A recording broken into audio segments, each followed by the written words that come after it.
trpljenje ob odvisniku. Ker sem v prejšnjem videu govorila o odvisnosti, se mi zdi prav, da spregovorim tudi o tem, kako je živeti z nekom, ki je odvisnik. Ni težko biti le odvisnik, pač pa je po eni strani skoraj težje imeti ob sebi odvisnika, z njim živeti in gledati svojo ljubljeno osebo, kako se uničuje. Na žalost je ponavadi tako, da ljudje prej sami postanejo odvisniki, kakor pa seveda v veliki želji pomagajo odvisniku. Svojci se zaradi neznanja bolezni največkrat trudijo zaman. Zaradi premalo informacij o bolezni odvisnika se skupaj izčrpavajo in na koncu utrudijo. Ko končno spoznajo, da je treba obrati drugačno pot, je velikokrat že prepozno, ker so preutrujeni, prizadeti, jezni, ostanejo celo brez upanja. Odnos je preveč izčrpan. Nimajo več moči za korenitejše reševanje težav, ki jih ta bolezen zahteva. Razočaranje jih prevede do tega, da postanejo imuni in ne še navidezno nudijo svojo pomoč. Saj je logično, mar ne? Bolan človek težko pomaga bolnemu, pa ne da si tega ne bi želel, le sebe spregleda kot bolnika. Nisem naključno izbrala ime prejšnje teme Začaran krog odvisnosti. Laži so tukaj stalna spremljevalka. Začne se pri samem sebi in svojim bližnjim z lažmi, najprej, da ni odvisnik, kasneje, da ima svojo bolezen pod nadzorom, da jo bo z jutrišnjim dnem končal, le še danes, samo še enkrat, zadnjič, ta trenutek si poteši svojo željo, da zmore sam brez pomoči drugih, da nikakor in nikdar za svojim početjem ne prizadene ljudi okrog sebe, da je še vedno ista osebnost, kot je bila pred odvisnostjo in še marsikaj bi lahko naštela. Tako začnejo z lažmi tudi osebe, katere so ob odvisniku, čeprav ne hote, da pa vseeno ni tako hudo s to razvado, ker kdo pa kdaj ne zbeži iz realnosti s kakšno stvarjo. Verjamejo, da ima pod kontrolo vse, njegove obveznosti in druge stvari so opravljene, noben sosed, prijatelj, sodelavec se še ni pritožil, da bi bilo karkoli narobe. Odvisnik se nenehno izgovarja, da mu je resnično žal, ko vas je prizadel in da se to ne bo nikdar več ponovilo. Celo ob verbalnem ali fizičnem izbruhu se ljudje ob odvisniku tolažijo in krivijo, da so sami izzvali, pa čeprav so želeli svojemu bolniku le iskreno pomagati. Največkrat pa so laži prav o tem, da odvisnik sploh ni tako zelo zabredel in zbolel, zatrejo se skoraj vse zle slutnje. Jaz vem, kako grozno je gledati osebo, katero imaš rad, kako propada pred tvojimi očmi, se izgublja in se spreminja v nekoga drugega, v osebo, za katero za nič na svetu ne bi želel spoznati in imeti ob sebi. In obupno je, ko pri tem ne morete prav nič storiti. Tudi če imate možnost in moč se umakniti od osebe, so posledice in travme, ki vam ostanejo za vedno. Le malo ljudi pa to resnično stori. Spremeniti svoje lastno vedenje in mišljenje, sprejeti odgovornost samo in edino zase in se zavedati, da za odvisnika in njegovo ravnanje nikoli niste odgovorni sami. Dopustiti morate, da se vsak odvisnik sooči s posledicami bolezni. Vsak človek, ki živi z odvisnikom, mora narediti spremembo najprej pri sebi. Priti do spoznanja, da je edina stvar, ki lahko dokončno prisili odvisnika k odločitvi, da začne z zdravljenjem, da se sam sooči s posledicami odvisnosti. Na ta način lahko odvisnik spozna, da lahko izgubi vse, kar mu je v življenju pomembno in ljubo, če nadaljuje s takšnim življenjem. Žal do tega spoznanja največkrat pride šele potem, ko v njegovem življenju nastopi krizno obdobje, izgubi službo, stanovanje, hudo zboli, je morda celo aretiran, se loči od moža oziroma žene, ga zavrne družina in prijatelji.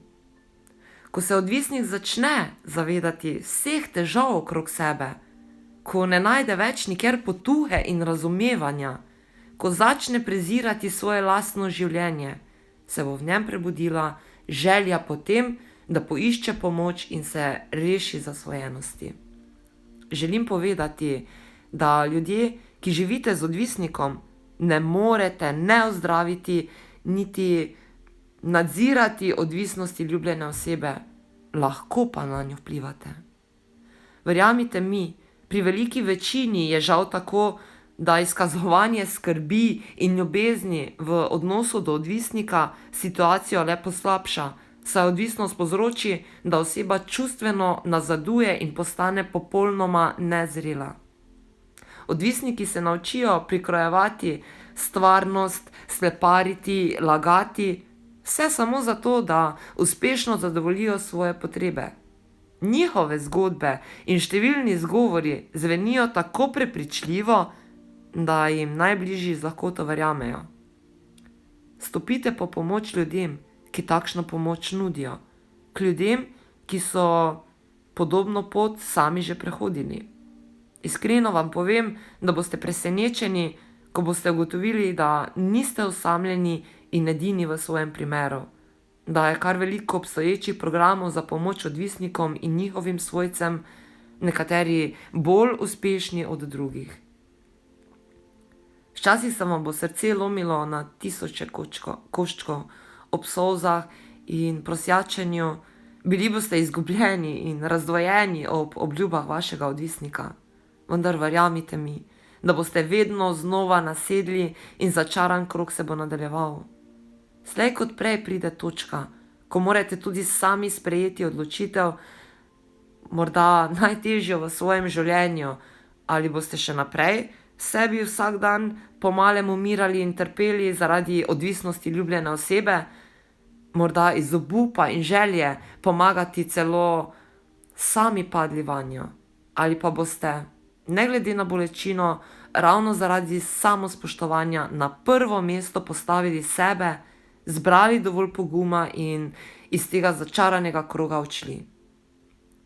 Vedoč, da človeku, ki ni pripravljen sprejeti pomoči, nikoli ne morete pomagati, pa če se še tako trudite. Da je človek vsak odgovoren samo zase in za svoje življenje in nenazadnje tudi, da moramo vedno spoštovati pot, ki si jo izbere oseba nasproti nas. Četudi ni enaka naši, četudi se z njo ne strinjamo in četudi je ne razumemo. Ogromno ljudi bi reklo, da če imaš nekoga resnično rad, ga nikoli ne moreš zapustiti, pa četudi je odvisnik. Verjamite mi, sama sem šla skozi vse to in vam lahko povem, da je prav nasprotno. Ko se imamo resnično radi, vedno postavimo sebe na prvo mesto v tisti zdravi meji ljubezni in se zavedamo, da si zaslužimo samo najboljše. To pomeni v prvi vrsti zdravega partnerja. Ne glede na to, za kakšno odvisnost gre, se odvisnik nikoli ni zmožen imeti rad. Logično, saj drugače ne bi bil odvisnik in tudi ne bi prizanašal bolečine najbližnjim.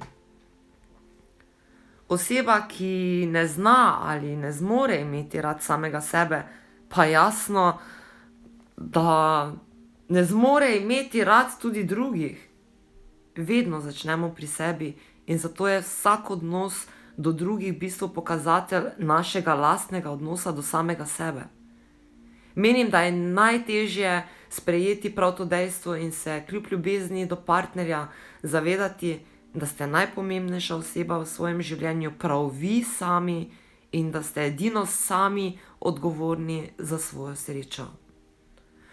Vsa ljubezen je samo ogledalo ljubezni do samega sebe, zato vam lahko iz lastnih izkušenj povem, da ko se boste resnično začeli ceniti, odvisnika v svoje življenje več ne boste privabili, kaj šele, da bi pristali na življenje z njim. Ne glede na to, kako se mnogim od vas to v tem trenutku zdi ne samo izredno težko, temveč celo nemogoče, vam zagotavljam, da bo verjetno najtežja odločitev v vašem življenju hkrati tudi najbolj pametna odločitev, ki jo boste sprejeli. Ljubezen do sebe bo namreč največja nagrada, ki se jo boste podarili. Želim vam, da najprej sebi podarite ljubezen, ki jo morda nevede preveč razdajate drugim. In želim vam, da vam uspe, karkoli se boste odločili. Imejte se lepo in se slišimo v naslednjem videu. Pa, pa.